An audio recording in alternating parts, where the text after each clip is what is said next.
మీ business ఏదైనా మీ ఊర్లో promotion చేయాలంటే అది సుమన్ టీవీతోనే సాధ్యం. ఇప్పుడే సంప్రదించండి. మనతో నిజామాబాద్ జిల్లా జీజీహెచ్ అధికారి అయినటువంటి ప్రతిమరాజ్ గారు ఉన్నారు. ఒకసారి వారితో మాట్లాడాలి. అక్కడికి వెళ్తే మనకి మెరుగైన వైద్యం వస్తుందా, లభిస్తుందా, అసలు వైద్యులు సరిగ్గా చూస్తారా లేదా అనే క్వశ్చన్ మాకు మళ్ళీ రిటర్న్ వస్తున్నారు, రివ్యూగా వస్తున్నారు అని అంటే అర్థం డెఫినెట్గా ఆ హాస్పిటల్ మీద ఉన్న ట్రస్ట్ అండ్ కాన్ఫిడెన్స్. మనం స్టార్ట్ చేసినప్పుడు సిజేరియన్ సెక్షన్ రేట్ మనది చూసుకుంటే ఒక 70% ఉండింది. నమస్తే, వెల్కమ్ టు సుమన్ టీవీ. ఈరోజు ప్రత్యేక కార్యక్రమంలో భాగంగా జీజీహెచ్ గురించి మనము చాలా కార్యక్రమాలు చేస్తూనే ఉన్నాము. సో జీజీహెచ్ అనగానే నిజామాబాద్ జిల్లాలో చాలామంది ఇక్కడికి వచ్చి వైద్యం చేయించుకునే సిచ్యువేషన్ ఉంటుంది. దాదాపు 1500 నుంచి 2000 మంది ఓపీ సేవలు అందుకుంటా ఉన్నారు. సో ఇదే అంశంపై మాట్లాడడానికి మనతో నిజామాబాద్ జిల్లా జీజీహెచ్ అధికారి అయినటువంటి ప్రతిమరాజ్ గారు ఉన్నారు. ఒకసారి వారితో మాట్లాడదాం. నమస్తే మ్యామ్. నమస్తే. సో ఈ మధ్య కాలంలో చూసుకుంటే చాలా మంచి వైద్యం అందిస్తూ ఉన్నారు. ఏదైతే మనకి న్యూరాలజీ కావచ్చు, యూరాలజీకి సంబంధించే కావచ్చు, అండ్ క్యాన్సర్కి రిలేటెడ్ అయినటువంటి చాలా క్రూషియల్ అయినటువంటి వైద్యాన్ని కూడా మీరు అందిస్తూ ఉన్నారు. సో ఎట్లా సాధ్యమవుతా ఉంది? డెఫినెట్లీ ఫస్ట్ మనం చూసుకున్నట్టయితే హాస్పిటల్కి వచ్చే అవుట్ పేషెంట్స్ కానీ ఇన్ పేషెంట్స్ కానీ డైలీ పెరుగుతూ ఉన్నారు. ఒక గవర్నమెంట్ సెటప్కి ఒకళ్ళు వస్తున్నారు, మళ్ళీ రిటర్న్ వస్తున్నారు, రివ్యూగా వస్తున్నారు అని అంటే అర్థం డెఫినెట్గా ఆ హాస్పిటల్ మీద ఉన్న ట్రస్ట్ అండ్ కాన్ఫిడెన్స్. సో దాని కొరకు పేషెంట్స్ వచ్చినప్పుడు మేము చూస్తూ ఉన్నప్పుడు ఇది మన జనరల్ స్పెషాలిటీ హాస్పిటలే కానీ సూపర్ స్పెషాలిటీ హాస్పిటల్ కాదు. సో జనరల్ స్పెషాలిటీ హాస్పిటల్లో మనం బేసిక్ మెడికల్ ఫెసిలిటీస్ ఏవైతే ఉంటాయో జనరల్ మెడిసిన్, సర్జరీ, ఆర్థోపెడిక్స్ ఇవన్నీ చేస్తాం. కానీ సూపర్ స్పెషాలిటీ రికగ్నైజ్డ్ హాస్పిటల్స్ మనకి హైదరాబాద్లో ఉస్మానియా, గాంధీ అండ్ వరంగల్, రిమ్స్, ఆదిలాబాద్లో సూపర్ స్పెషాలిటీ బ్లాక్స్ ఉన్నాయి. కానీ మన దగ్గర అయితే సూపర్ స్పెషాలిటీ బ్లాక్స్ లేవు. కానీ వచ్చినప్పుడు మేము చూసినప్పుడు పేషెంట్స్ కొన్ని ప్రాబ్లమ్స్ వరకు మనం అడ్రస్ చేయగలుగుతున్నాము, కానీ ఇంకా కొన్ని ప్రాబ్లమ్స్ అడ్రస్ చేయలేకపోతున్నాం. సో దీనికి ఏం చేయగలుగుతాం? సో వచ్చిన వాళ్ళని సగమే ట్రీట్మెంట్ చేసి సగం మా దగ్గర లేదు ఇంకా వేరే దగ్గరికి వెళ్ళండి అని చెప్పడానికి కొంచెం ఇబ్బందిగా అనిపించింది. And at the same time Covid టైంలో అయితే హ్యాండిల్ చేసాం, కానీ తర్వాత వచ్చిన ట్రస్ట్ని మనం నిలబెట్టుకోవాల్సిన అవసరం ఎంతైనా ఉంది. సో దీని కొరకు మేము హాస్పిటల్లో డిస్కషన్ అవి చేసినప్పుడు దీని విభాగాలకి సంబంధించి కావాల్సిన స్పెషలిస్టులను కూడా మనం సమకూర్చుకుంటే బాగుంటుంది అని వెయిట్ చేస్తూ ఉంటే రీసెంట్గా government of Telangana guidelines ఇచ్చిందనమాట.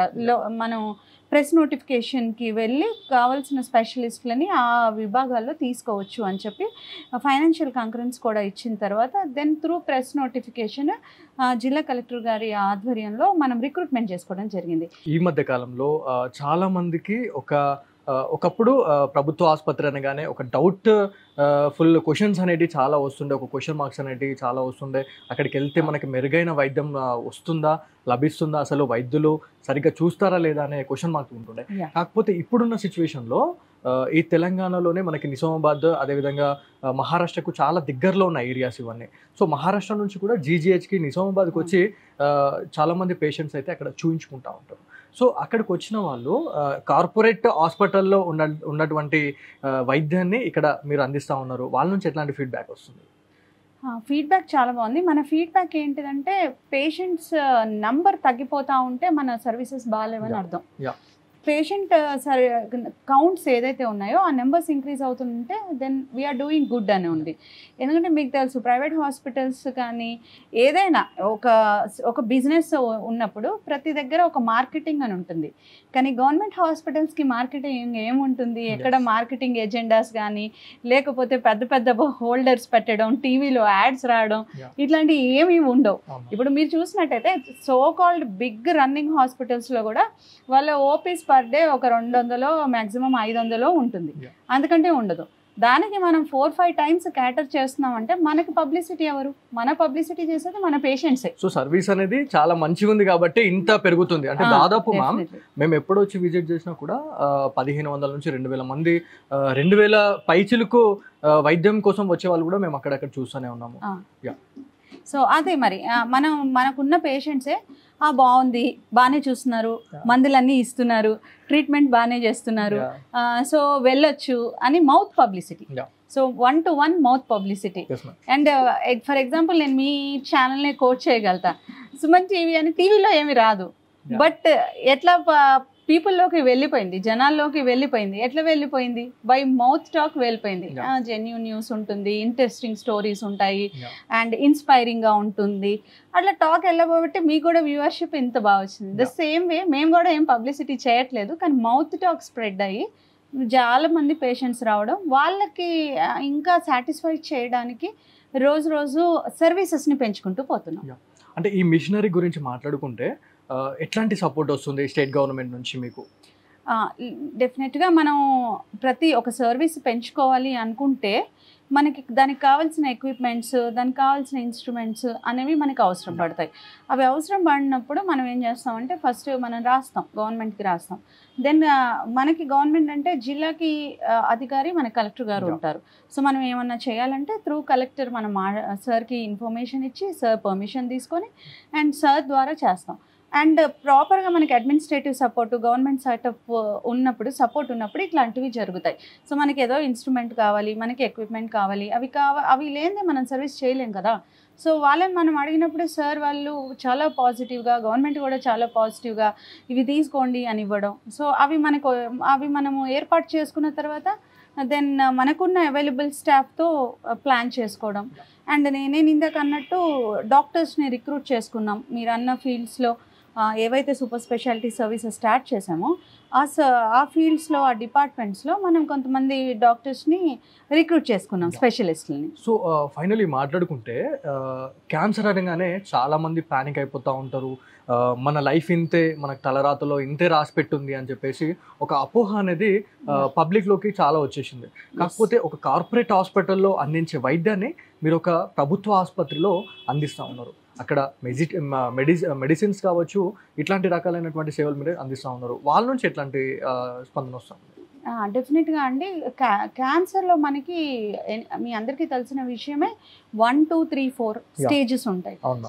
Early స్టేజెస్లో ఉన్న క్యాన్సర్స్ని గుర్తించినప్పుడు మనము ఇక్కడ చేయగలుగుతున్నాం. అంటే సర్జికల్ ఆప్షన్స్ ఏవైతే ఉంటాయో వాళ్ళకి మనం సర్జరీస్ చేసి ఆ ట్రీట్మెంట్ ఇస్తున్నాం.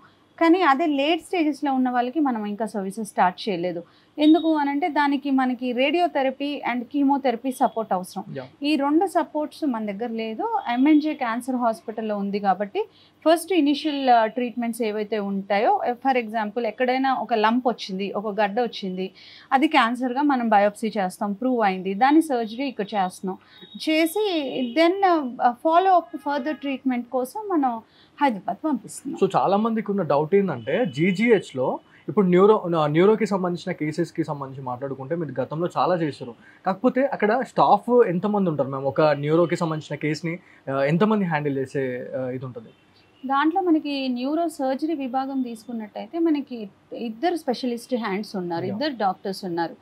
కానీ టీమ్ జనరల్ సర్జరీ వాళ్ళు కూడా న్యూరో సర్జరీకి సపోర్ట్ చేస్తారు. మెయిన్ పర్ఫార్మింగ్ డాక్టర్స్ వీళ్ళిద్దరు ఉన్నారు, and supporting doctors general surgery నుంచి ఉన్నారు. ఎనస్థీషియా నుంచి ఆల్రెడీ వాళ్ళు అవసరం, ఏ సర్జరీకైనా వాళ్ళు ఉన్నారు. వీళ్ళందరిది ఒక టీమ్ ఎఫర్ట్ లాగా ఉండబట్టి మనం చేయగలుగుతున్నాం. ఓకే. సో రానున్న రోజుల్లో ఇంకా ఎట్లాంటి సేవలు అందించబోతా ఉన్నారు జీజీహెచ్ నుంచి? ప్రస్తుతం అయితే మీరు అడిగినట్టు ఈ 2 డిపార్ట్మెంట్స్ అయితే చాలా ఎక్సెల్ అవుతున్నాయి. ఇప్పటి వరకు మీరు చూసినట్టయితే న్యూరో సర్జరీ మనం 30 సర్జరీస్ కంప్లీట్ చేసాం. విదిన్ ఏ షార్ట్ స్పాన్ ఒక 2 months లోపలే 30 సర్జరీలు, అది న్యూ సెటప్లో అండ్ కొత్తగా డాక్టర్స్ని రిక్రూట్ చేసుకొని చేయడం అంటే it's not a simple task. దానికి కావాల్సిన basic infrastructure, man power, roasters, మళ్ళీ చేసిన తర్వాత సర్జరీ చేసిన తర్వాత వీళ్ళిద్దరు ఆల్రెడీ 7 గంటలు సర్జరీ చేసి 2 డాక్టర్స్ అలసిపోతారు. మళ్ళీ ఆపరేషన్ అయిన తర్వాత ఎవరు చూడాలి? So it's everything it's planning అనమాట. ఆ రోస్టర్స్ వేయడం, ఆ పేషెంట్స్ని చూసుకోవడం. ఇనిషియల్గా ఎప్పుడైనా హికప్స్ ఉంటాయి. చాలా అలవాటు అయిపోయిన తర్వాత ఒక సిస్టమ్ ఒక గాడిలో పడిపోతుంది. కానీ ఫస్ట్ ఏంటిదంటే చేసినప్పుడు ఏదైనా బ్యాడ్ అయినా కానీ ప్రతి ఒక్కళ్ళు ఇప్పుడు మీకు అవసరమా, ఇది ఎందుకు ముట్టుకున్నారు అని డిస్కరేజ్ చేసే వాళ్ళు కూడా ఉంటారు. సో అవి హ్యాండిల్ చేస్తూ మళ్ళీ మా దగ్గర నుంచి కూడా కొంచెం ప్రెషర్ ఉంటుంది. ఎట్లుంటుందంటే మేడం అవసరమా మేడం, మనకి ఇచ్చిన డిపార్ట్మెంట్స్ చాలా ఎక్కువ ఉన్నాయి కదా, మనకే వర్క్ లోడ్ ఉంది, సో ఇవి కొత్తవి అవసరం అని కొంచెం కొద్దిగా నెగిటివ్ మాట్లాడే వాళ్ళు కూడా ఉంటారు. కానీ వాళ్ళని కూడా కన్విన్స్ చేసి బ్యాలెన్స్ చేసుకుంటూ వెళ్ళాం. ఒక్కొక్క సర్జరీ మినిమం ఒక 2 lakhs నుంచి హైయెస్ట్ కాస్ట్ ఉన్న సర్జరీ మేము ఒకటి 8 lakhs చేసాం. సో అంత పెద్ద సర్జరీ పెట్టుకోవాలి అని అంటే వాళ్ళకి ఎంత కష్టం. 8 లక్షలు ఒక పూర్ పర్సన్ పెట్టలేడు కాబట్టి ఆ 8 లక్షల ఆపరేషన్ మేము చేసిన పేషెంట్ బెడ్ రిడన్ 1 year ఉన్నాడు. 1 yearగా బెడ్ రిడన్ ఉన్న పేషెంట్కి ఎక్కడ వెళ్ళలేక 2-3 ప్రైవేట్ హాస్పిటల్స్కి వెళ్ళాడు. డబ్బులు అంత ఎక్కువ అవుతుంది అని చెప్తే పెట్టుకోలేక, దెన్ హైదరాబాద్ వెళ్ళాలనుకునే ఇది కూడా లేక 1 year నుంచి బెడ్ రిడన్ ఉన్న పేషెంట్ని వాక్ చేసి నడిపించాం. సో డెఫినెట్లీ అది చేసిన డాక్టర్స్కి అండ్ అడ్మినిస్ట్రేషన్లో ఉన్న మాకు, ప్లానింగ్ చేసిన వాళ్ళకి అందరికీ ఒక బూస్టప్పే కదా, ఇంకా బాగా చేయాలి, ఇంకా బాగా చేయాలని. అలాగే మీరు అన్నట్టు యూరాలజీ కూడా, యూరాలజీలో మేము పార్షియల్ సర్వీసెస్ స్టార్ట్ చేసాం, నాట్ కంప్లీట్. ఎందుకంటే కంప్లీట్ చేయాలంటే ఇంకా కొంచెం మేము ఇంకా ఎక్విప్మెంట్ సమకూర్చుకోవాలి. బట్ పార్షియల్ సర్వీసెస్ ఏదైతే యూరినరీ బ్లాడర్ ఉంటుందో, మూత్రాశయం లోపల స్టోన్స్ కానీ ఏదైనా వస్తే డైరెక్ట్గా ఓపెన్ చేసి మినిమం ఎక్విప్మెంట్తో చేయొచ్చు. సో అది స్టార్ట్ చేసి 4 cases చేసాము. అందులో ఒక అతను అయితే 70 millimeters స్టోన్ అడ్డం పడి యూరిన్ కంప్లీట్గా more than 24 hours స్టాప్ అయిపోయింది. స్టాప్ అయిపోయి విపరీతంగా కడుపు నొప్పితో ఇతరత్ర హాస్పిటల్స్ అన్నిటికీ వెళ్ళి కుదరక మన దగ్గర రాగానే ఇమీడియట్గా టేకప్ చేసి మంచి కండిషన్లో వాళ్ళని ఆల్మోస్ట్ అందరు డిశ్చార్జ్ కూడా అయిపోయారు. So it gives immense satisfaction. నాకే కాదు, మా టీమ్కి, హాస్పిటల్ అందరికీ సాటిస్ఫాక్షన్. ఇప్పుడు మీలాంటి వాళ్ళు వచ్చి ఎంకరేజింగ్ న్యూస్ ఇచ్చినప్పుడు కూడా ప్రజలకి ఒక పాయింట్ తెలుస్తుంది. ఇంకొకటి చేసిన మా డాక్టర్స్ కూడా చాలా బాగా అనిపిస్తుంది, మేము చేసిన సర్వీసెస్కి ఇంత మంచి రికగ్నిషన్. సో ఇంకా సర్వీసెస్ మనం ఎక్స్పాండ్ చేయడానికి, ఇంకా బెటర్మెంట్ చేయడానికి అవకాశం ఉంటుంది. సో ఎస్పెషల్లీగా మనం మాట్లాడుకుంటే ప్రెగ్నెంట్ ఉమెన్స్కి సంబంధించి వాళ్ళ రిలేటెడ్గా ఈ మధ్య కాలంలో కొన్ని గైడ్లైన్స్ కూడా రావడం జరిగింది. వీలైనంత వరకు నార్మల్ డెలివరీస్ చేయాలని చెప్పిన తర్వాత జీజీహెచ్కి చాలా కేసెస్ కూడా రావడం జరుగుతుంది. మీరు ఒక స్పెషల్ కిట్స్ కూడా ఇవ్వడం జరుగుతూ ఉంది. సో A to Z ఒక డెలివరీ అయిన తర్వాత నుంచి వాళ్ళని ఇంటికి పంపించే వరకు మీరు దగ్గరుండి మరి వాళ్ళని పంపించే సిచ్యువేషన్ ఉంది. సో వాళ్ళ నుంచి ఎట్లాంటి రెస్పాన్స్ వస్తుంది? చాలా మంచి ఫీడ్బ్యాక్ ఉంది. నార్మల్గా మనం స్టార్ట్ చేసినప్పుడు సిజేరియన్ సెక్షన్ రేట్ మనది చూసుకుంటే ఒక 70% ఉండింది. 70% సిజేరియన్, 30% నార్మల్ ఉంది. ఇప్పుడు గత 2 yearsలో దాని మీద చాలా వర్క్ చేసి దాని మీద ఫోకస్ పెట్టడం మూలంగా మన caesarean section rate, overall section rate 50 కంటే పడిపోతే ఫస్ట్ టైం ప్రైమీ వస్తారు కదా ఫస్ట్ డెలివరీకి, వాళ్ళలో అయితే less than 40, 35, 38 అలా వచ్చేసింది. దీనికి రావడానికి కారణం మనం ఏం చేసామంటే స్పెషల్గా ఒక యాంటీనేటల్ ట్రైనింగ్ ప్రోగ్రామ్ పెట్టాం. అంటే గర్భిణీగా ఉన్నప్పుడే ఫస్ట్ టైం ఎవరైతే ప్రెగ్నెంట్ అవుతారో ఆ లేడీకి మనం ఒక ట్రైనింగ్, ఒక కాన్ఫిడెన్స్ బూస్టప్ ప్రోగ్రామ్ పెట్టాం. దాంట్లో ఏం చేస్తామంటే మేము వాళ్ళు వచ్చినప్పుడు డైలీ వాళ్ళు మన కన్సల్టేషన్కి వచ్చినప్పుడు వాళ్ళకి కొన్ని ఎక్సర్సైజెస్ నేర్పిస్తాం. ఆ ఎక్సర్సైజెస్ని నేర్పించడమే కాదు, మా దగ్గర ఎక్స్పర్ట్స్ పర్యవేక్షణలో మేము అవి చేపిస్తున్నాం. అవి చేపించడం మూలంగా వాళ్ళకు అయ్యో ప్రెగ్నెంట్గా ఉన్నామనే వీక్నెస్ కాకుండా నాలో కూడా స్ట్రెంగ్త్ ఉంది అని వాళ్ళకి తెలుస్తుంది. దెన్ ఆ ఎక్సర్సైజెస్ చేసినప్పుడు ఏదైతే మన నార్మల్ డెలివరీకి అవసరమో పెల్విక్ మస్కులేచర్ అని అంటాం. మనం పెల్విస్లో గర్భాశయం చుట్టూ ఉండే బోన్స్ ఏవైతే ఉంటాయో అవి స్ట్రెంగ్త్గా ఉన్నప్పుడే మనకి నార్మల్ డెలివరీ అయ్యే అవకాశం ఉంటుంది, ఆ మజిల్స్, బోన్స్. సో వాటిని స్ట్రెంగ్తన్ చేసే ఎక్సర్సైజెస్ మేము నేర్పిస్తున్నాం. అది మెయిన్ పాయింట్. దెన్ ఇంకా అక్కడనే మేము కౌన్సిలింగ్ సెషన్స్ కూడా పెడుతున్నాం. అంటే డైట్ ఏం తీసుకుంటే బెటర్. చాలా వరకు గర్భిణీలకి అపోహ ఉంటుంది, ఇది తినొచ్చు, ఇది తింటే వేడి, అది తింటే చలో చేస్తుంది, ఇది తింటే దగ్గు వస్తుంది, అట్లా రకరకాలుగా మనం చాలా వింటాం. వాడుకలో మనం చాలా అలాంటివి వింటూ ఉంటాం. సో మనది ఉన్న కౌన్సిలర్ ఏం చేస్తారంటే ఏది తినొచ్చు, ఏది తినకూడదు అని ఒకటి క్లారిటీ. ప్రోటీన్ ఫుడ్ తీసుకోవాలి, మంచి ఫుడ్ తీసుకోవాలి, ఎగ్ తీసుకోవాలి. కొంతమంది ఎగ్ కూడా తినరు, అంటే అలవాటు ఉన్నా కానీ కానీ తినరు.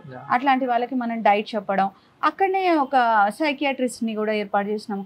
సో అప్పుడప్పుడు ఆ సైకియాట్రిస్ట్ కౌన్సిలింగ్ చేయడము, అమ్మ గట్టిగా ఉండండి అంటే. ఇప్పుడు ఏమవుతుందంటే ఈ నాజూగ్గా మా పేరెంట్స్ పిల్లల్ని పెంచడం అంటే మా జనరేషన్లో కూడా అందరూ అలా ఉండకూడదు. ఏమైపోయిందంటే అమ్మో ఆ నొప్పులు మేము తీయలేము అని అసలు మెయిన్ పేషెంట్స్ మైండ్లో ఫిక్స్ అయిపోయారనమాట. దీనికంటే సిజేరియన్ అర్ధగంటలో అయిపోద్ది, తొందర అయిపోద్ది, రిస్క్ లేదు అని. కానీ తర్వాత వచ్చే కాంప్లికేషన్స్ సిజేరియన్కి ఎక్కువ కదా, అది ఆలోచించరు కదా, అప్పటికప్పుడు టైం అయిపోద్ది. ఈవెన్ పక్కనున్న మదర్ అండ్ మా అత్తగారు మనమే అందరూ ఏమన్నా వద్దులే అమ్మ ఇంకెందుకు డాక్టర్ని చేసేయండి అంట.